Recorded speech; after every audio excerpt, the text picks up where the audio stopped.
Estás a punto de ver un fragmento del podcast La vida es bella. Encontrarás los enlaces en la descripción de este vídeo. Como se ha adelantado ya durante este programa, vamos a hablar del vestuario de La Naranja Mecánica porque es digno de todas las horas que se les pueda dedicar en el programa. Como todos sabéis, incluso gente que no ha visto la película sabe cómo van vestidos los protagonistas de esta película, y es que eso es una de las cosas que hace que este trabajo sea icónico y que esté perfectamente bien hecho, que incluso gente que no ha visto la película sabe identificar estos elementos. Como vemos, estas fotos que os voy a enseñar son fotos de las pruebas de vestuario para la película. Están rodando por todo internet, yo he cogido alguna. Si son de alguien que me quiere denunciar, pues sorry, no sé, estaban por ahí. El caso, las pruebas de vestuario se hicieron probando distintos elementos, siempre sobre la misma idea, y era que los protagonistas fueran un poco uniformados. Como os contaba antes, la diseñadora de vestuario fue Milena Canonero, que es una conocidísima hoy diseñadora de vestuario de Hollywood, que ha hecho pelis como Carros de Fuego, por la que se llevó un Oscar, que ha hecho Una odisea en el espacio, que ha hecho, muchísimas películas y también muchísimas obras de Kubrick. Esta fue la primera vez que Milena trabajó con Kubrick, y es que él directamente fue a buscarla a ella, sin conocerla. Os cuento la historia. Milena por aquel entonces estaba estudiando en Londres, porque no sé si sabéis que en Londres hay una de las mejores academias de moda del mundo. Y entonces, Milena estaba estudiando allí y a través de su novio conoció a Stanley Kubrick, ¿vale? Pues cosas que pasan en Londres. Entonces, en una cena con la esposa de Kubrick y con otros amigos, atención, Kubrick le dijo así, pum, en medio de la cena: oye, ¿tú quieres hacer el vestuario de mi peli? Y la otra se quedó muerta, porque ella estaba estudiando todavía. Claro, o sea, pensad que Milena Canonero, voy a buscar el año, pero tiene ahora mismo 79 años, me parece. Con lo cual, pues imaginaos la edad que tenía cuando se estrenó la película, es que no era muy mayor, entonces estaba todavía estudiando. Le pregunta esto en una cena y la otra se queda como, ¿qué? Y le dijo, ¿pero yo? ¿En serio? Y el otro, sí, me gusta lo que haces, tal, no sé qué, yo quiero que me lo digas. Por aquel entonces era muy difícil, estamos hablando de los años finales de los 60, principios de los 70 en Inglaterra.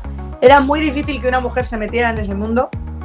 Era muy complicado entrar en la producción de una película de la envergadura que pretendía darle Kubrick a su obra.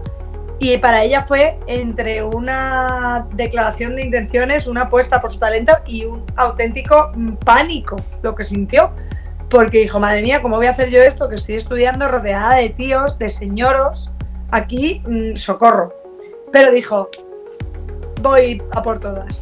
Entonces, ¿qué se le ocurrió en ese momento que ella estaba estudiando? Insisto, es que es importante esto porque ella no era conocida, no era nadie en aquel momento.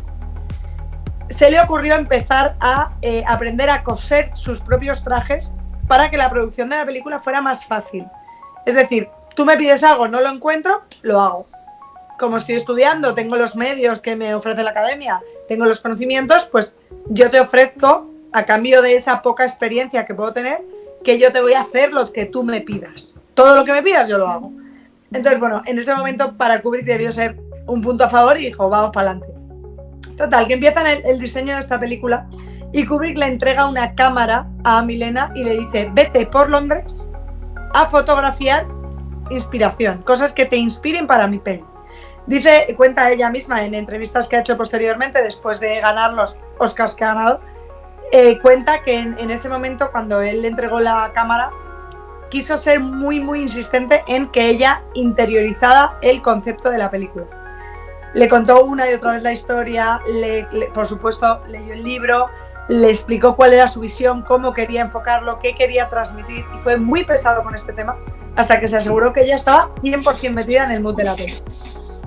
Entonces le entregó esta cámara, ella se fue por Londres a fotografiar cosas, y por eso está tan presente esto que hemos hablado durante este rato, ese estilo pop de la época, ese underground londinense, esos estilos en hombres y mujeres, esa estética muy inglesa, está muy presente por esto, porque él quiso que saliese de la calle de Londres el vestuario de la peli.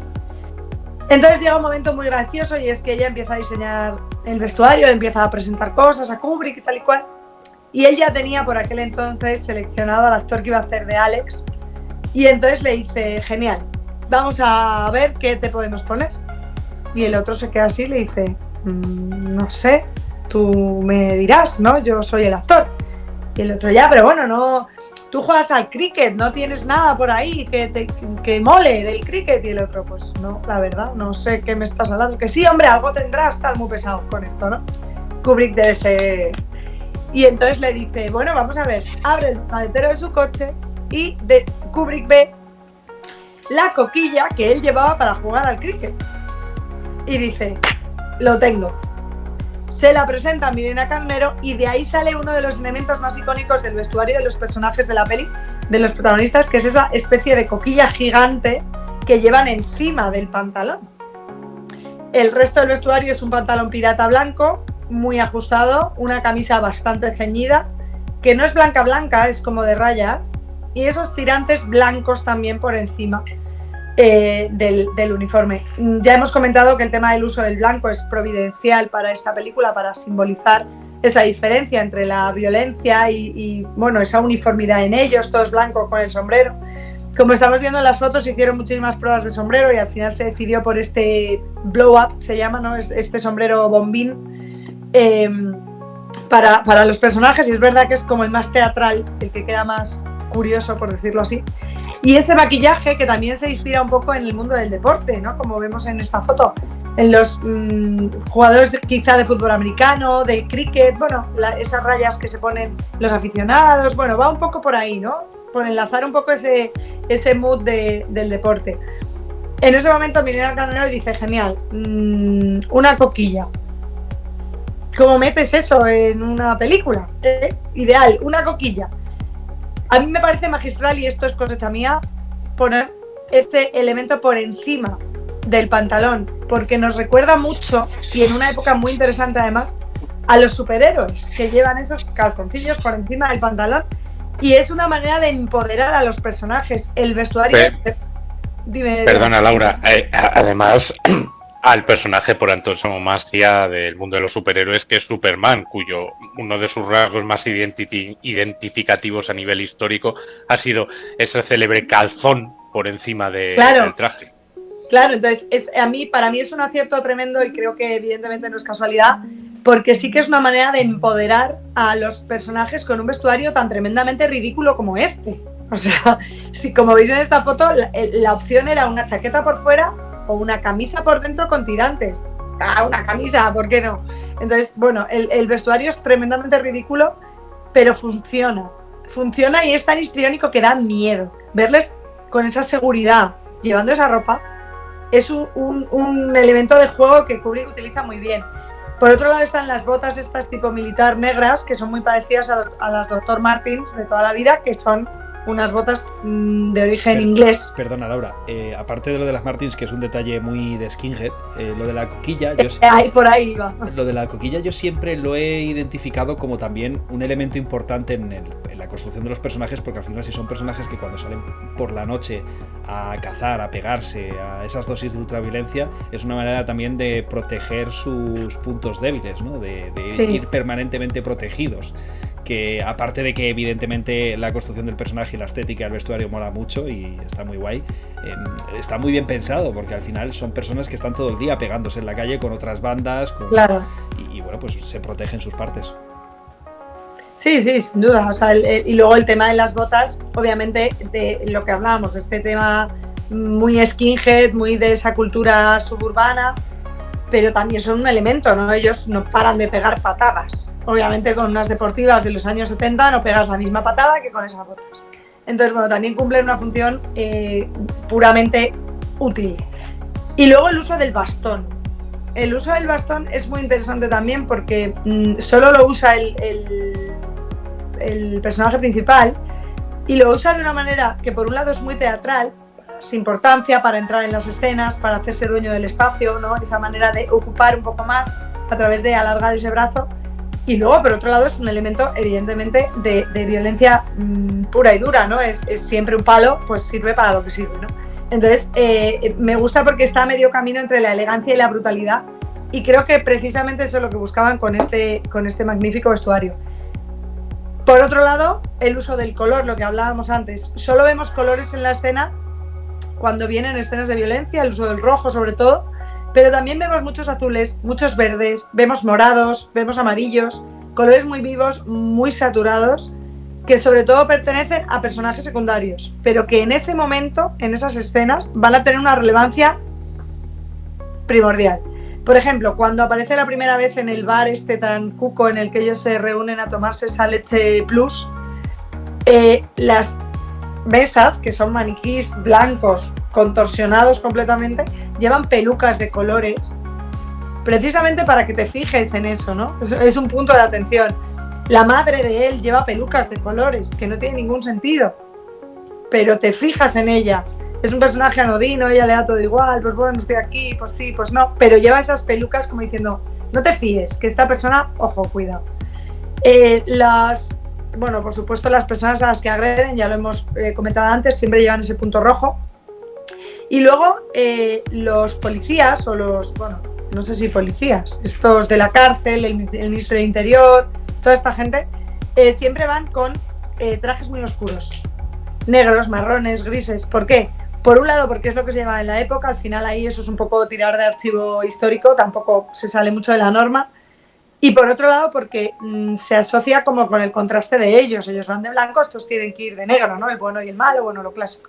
De esta manera nos posiciona un poco a favor de Alex, lo que hablábamos antes, te llega a dar hasta pena, ¿no? Porque él va de blanco, ellos van de negro, es como, este es el bueno, el malo, no lo sé. Al final, cuando Alex sale de la cárcel, va con ese traje, y bueno, cuando entra también en la terapia Ludovico está con ese traje, con esa corbata tan extraña, y todos los colores se vuelven un poco de esa paleta. Marrones, negros, grises, todo muy apagado, todo muy anodino, porque él ha perdido su esencia. Ya no hay colores a su alrededor, ya es todo sin más. ¿Cuándo va recuperando esos colores? Cuando va hacia el final y se va corrompiendo otra vez. Entonces es cuando volvemos a ver, por ejemplo, a la madre con esa peluca amarilla y ese pichi rojo y blanco tan interesante, y al que hace de nuevo hijo, que es muy parecido a él, con ese pelo así un poco larguito, físicamente se parecen mucho, con esa cazadora como de cuero. Esto sí que es una estética muy inglesa, muy Beatle, ¿no? Ese pantalón alto así un poco tal, la cazadora, en marrones rojizos, como diciendo no te fíes, ¿no? Entonces, bueno, creo que es un vestuario que a Milena le valió sin duda la fama. Ella no era nada conocida hasta este momento. Fue muy, muy valiente, no solo como mujer, sino como profesional, por aceptar este reto impresionante, sin considerarse profesional ella misma, ¿no? Y desde entonces, pues no ha dejado de trabajar para Kubrick, lo primero, y no ha dejado de ganar éxitos. Y sin duda es una de las mejores diseñadoras de vestuario de Hollywood, y a lo mejor, por no decir seguro, le debe su carrera a Kubrick. Hay que decir que luego ella también ha sido la diseñadora de Corrupción en Miami. Sí, sí, ha hecho miles de cosas esta señora, y es que es una de las mejores. Con eso, la iconografía de la serie, supongo que te refieres a la serie, no a la película que hizo. A la serie con Don Johnson, sí, sí. Claro, la estética que llevaba aquel Don Johnson. Y ya me conocéis, y ese Ferrari testa rosa color blanco con el que se paseaban por las calles de Miami, que pasó a ser todo un icono, y es para la cultura del momento.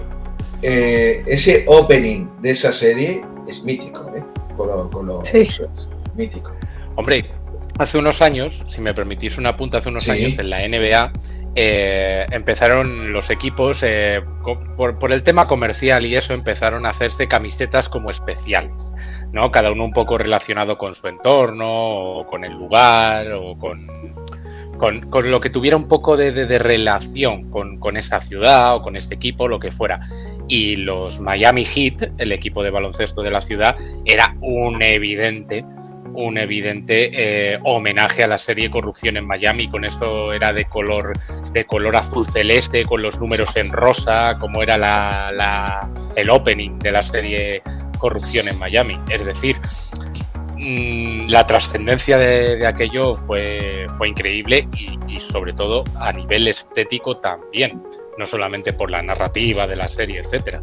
para que veamos la importancia del vestuario, que es muy, muy, muy importante, y aquí lo destaca siempre Laura, y como bien dice Laura, que le voy a decir ahora, es que la gente aquí parece que, es que tengo fans, Javi, es que tengo fans. No esto es un reflejo de la sociedad, que no puedes tener un reposo de hablar de lo que has comentado, porque tú además, eso ya lo habíamos hablado, de esta mujer tú me la habías comentado que había hecho, no sé en qué momento, yo lo sabía por ti. Claro que sí, ha hecho una sección, como todas las secciones que hace Laura, he de decirlo, pero este ha sido un gran broche de oro de la naranja mecánica para destacar que Kubrick, un genio, cuidado con esto, dio la oportunidad a alguien nuevo. Sí. Y tan solo 4 años después ganó su primer Oscar con una película también con Barry Lyndon. Sí, sí. Vestuario increíble, no se ha vuelto a hacer un Increíble. vestuario histórico. Correcto. De época tan maravilloso como el de esa película. Esa película es una maravilla, es una verdadera maravilla. No podemos, pero de Kubrick habría que traer todas las películas. Habría que hacer una especial. Sí, traer todas las películas. No, cada año una por lo menos. Diego se está poniendo nervioso. Porque no, es que en un especial de Kubrick no o reservamos un sábado para hacer 12 horas de programa. Claro. Maratón. Un continuado. Mira, la semana que viene son las 24 horas de Le Mans, que sabéis que yo sigo mucho, pues las 24 horas de La vida es bella. No nos todo lo Kubrick. recuerdes, Diego. ¿Sabes? Los de las 24 horas de Le Mans no nos lo recuerdes. Porque pasando por Espartaco, que él no le gustaba, pero que es un peliculón, porque bajo mi punto de vista es un peliculón que habla de la presión del ser humano, hasta esa Lolita, que no tiene nada que ver con esa remake que hicieron en los 90 de Adrenaline de los cojones. O sea, todo. Como bien dice Diego, toca todos los palos. Y por no decir el broche de oro que le puso tan místico, además, con su tragedia final, con esa Ice White Sat, para mí tan infravaloradísima por la polémica de Tom Cruise, Nicole Kidman. A mí me parece una película fascinante y la defenderé siempre. Sí, pero creo que esa película ha pasado como los buenos vinos. Cuando ha pasado el tiempo, la gente ha dicho, hostia, qué buena película con esa peli, ¿eh? Me parece a mí. Dicho me parece a mí, damos una rafaguita y vamos con el debate, que hay mucho de lo que hablar.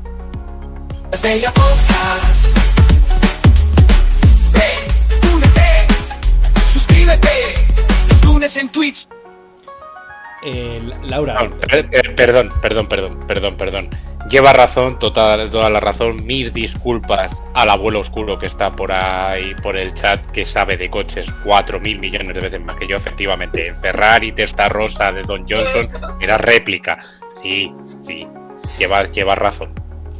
Que yo quería atestiguar lo que nos ha dicho Laura en el chat. Hoy estás sembrada, Laura. Generalmente tus secciones son maravillosas, pero entre el análisis del color que has hecho antes y la sección del vestuario de la naranja mecánica, ole por ti. Ole tu coño. Es que yo sé que os gustan más estas secciones de análisis que las de trajecitos, y yo ya lo sé. No, nos gustan todas. Pero sí que es verdad que cuando hay películas como esta, no todas las películas se prestan a hacer un análisis de vestuario. Eso es. Y La naranja mecánica era una peli, yo creo que para dedicarle todo el programa. Al igual que yo, a veces me voy por cerros de Úbeda y hago mi sección de otra cosa, hoy había que hablar de La naranja mecánica. Es que estaba claro. Por eso es evidente que cuando falta uno de nosotros, la pata está coja. Eso es así. Y que aproveche, Laura.